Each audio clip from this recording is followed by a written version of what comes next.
Well, a huge congratulations off the top to PGA Tour rookie Keegan Bradley, the latest in a long line of first-time major championship winners. Thanks for checking back in. Another episode of Quiet Please here at ESPN.com. And we are pleased to welcome in right now for the first time. He is the newest addition to ESPN.com's golf team. He is a former PGA Tour caddy and stand-up comedian. Michael Collins, MC, it's good to have you with us. How you doing? John, I'm excited to be here, man. I can't believe it. Finally made it to the big show. All right, well, we're excited to have you here, and no time to waste. Let's get right into it as we look ahead to the PGA Tour stop this week, the Wyndham Championship. Now, the field is a good one, Michael. How about a golfer or two that piques your interest as we get ready for Thursday? Well, the one guy who I love going in is the guy who's sitting on the bubble right now. That's Camilo Villegas.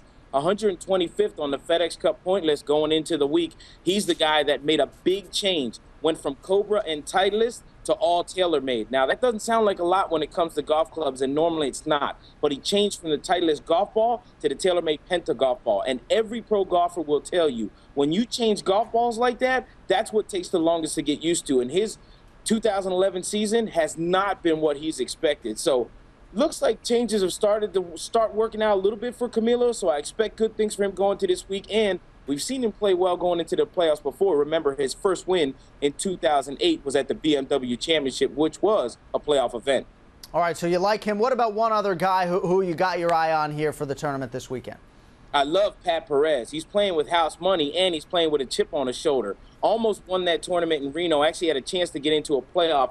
Missed the 6-foot putt for birdie on the last hole that would have gotten him in the playoff with Scott Piercy. Instead, beats up a little kid on the way. All right, he didn't really beat the kid up on the way out there, but that's what I mean. He got killed in the media because of it. Now, Pat's a guy who plays with a chip on his shoulder anyway. And after getting killed in the media with what happened with that kid on the 18, he was standing behind the green as he saw Piercy was going to make his par putt and he wasn't getting a playoff. He turned to walk away. A little boy saw him. He didn't see the little boy, and they showed the kid to look like he was going to start crying on TV. So Pat's a guy who can play with a chip on his shoulder, and we've seen had a week off, didn't have to go to the PGA Championship, right. So playing good golf going in. All right, we'll have our eyes on Pat Perez as well. Now, Michael, there's going to be a ton of talk over the next few weeks about the FedEx Cup playoffs. How important are they in the grand scheme of things? And I guess should any tweaks be made overall to the FedEx Cup format?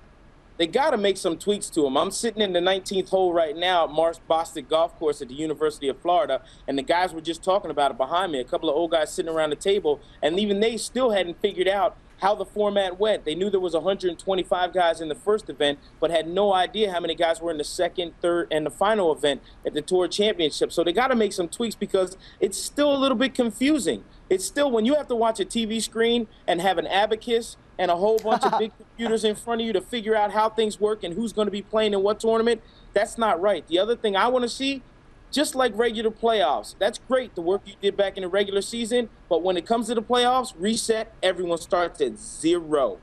Yeah, if it's hard for the hardcore golf fans to follow, you can imagine it's a bear of a time for the casual golf fans. Now, Michael, rarely does a show go by here at Quiet Please that we don't mention Tiger Woods. Certainly a forgettable weekend for him. The weekend, I guess, that didn't exist at the PGA Championship. He misses the cut for the third time in a major and for the first time in what was his 14th PGA Championship appearance. Do you think we've seen the last of Tiger Woods here in 2011, at least in terms of the United States competition? It's crazy, John. As many interviews as I've done throughout the years talking about Tiger Woods, everything that I suggested, he's done the opposite of. So I'm going to do a little reverse psychology here today. This one. So I'm going to tell Tiger, if I'm going to tell him to do something and hope he doesn't do the same. Don't play anymore this year. We don't even want to see you in Australia.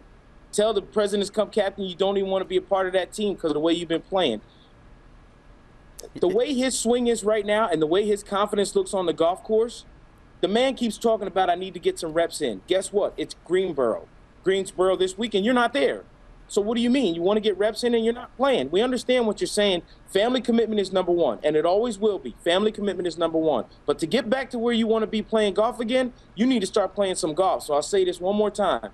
Don't play anymore. Yeah, he's been unflappable for much of his career, but the confidence certainly appears to be shaken right now. All right, now we continue with our preview of the Wyndham Championship as we go tee to green for a closer look at Sedgefield Country Club, Greensboro, North Carolina.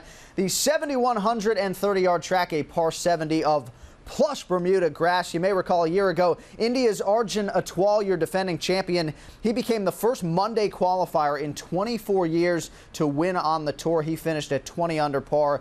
That was good for a one-shot win over the runner-up, David Toms. All right, so Michael, we mentioned off the top the quality of the field. How low, realistically, do you think they can go this week?